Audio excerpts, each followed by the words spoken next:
Israel के हमले के बाद ईरान में हड़कंप मचा है। इजराइल के पलटवार के बाद से ईरान के सैन्य अधिकारी सदमे में हैं, क्योंकि ना तो ईरान की सेना इजराइल के लड़ाकू विमानों को रोक पाई, ना ही उन फाइटर जेट से उगलते आग के शोलों को बुझा पाई।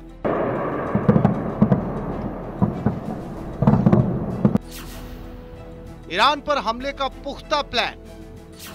ईरान में 3 घंटे बारूदी बारिश।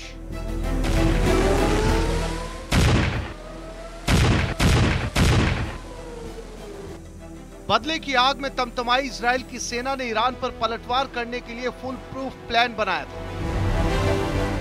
अल जजीरा के दावे के मुताबिक इजरायली विमानों ने ईरान पर हमले के लिए जॉर्डन और इराक के हवाई क्षेत्र का इस्तेमाल किया।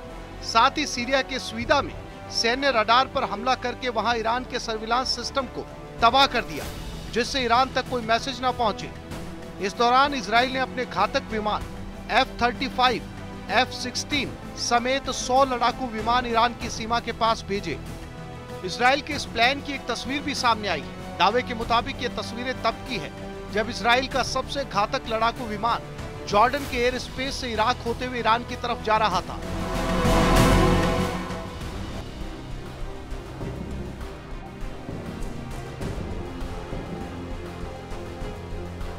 फिर अपने मिशन को पूरा कर सुरक्षित इसी रास्ते वापस इजराइल लौट आया।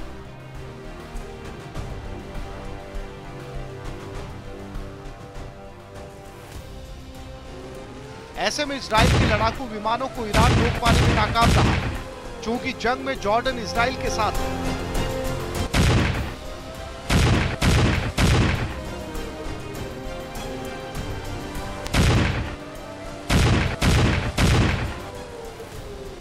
इसलिए ईरान की प्लानिंग इराक में उन लड़ाकू विमानों को रोकने की थी, लेकिन दावे के मुताबिक इजराइल के फाइटर जेट जॉर्डन और इराक के एयर स्पेस में बहुत कम ऊंचाई से उड़ रहे थे।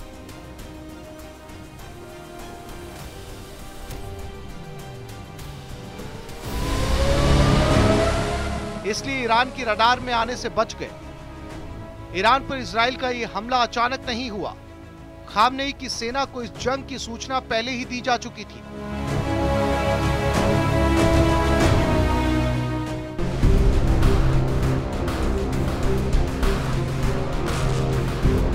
स्काई न्यूज अरेबिया के सूत्रों के मुताबिक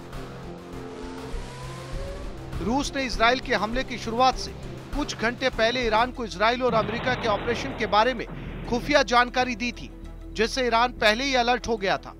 यह भी दावा किया गया था कि इजरायली विमानों ने ईरान के हवाई क्षेत्र में प्रवेश नहीं किया और बाहर से ही हमले को अंजाम दिया। उधर ईरान पर इजराइल के पलटवार की प्लानिंग कुछ रोज पहले यानी 19 अक्टूबर की थी, लेकिन हमले से 3 रोज पहले अमेरिका से इजराइल के खुफिया दस्तावेज लीक हो गए थे।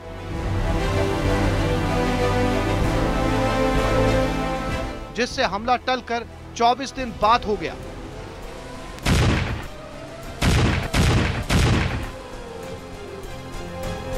Bureau report news 18।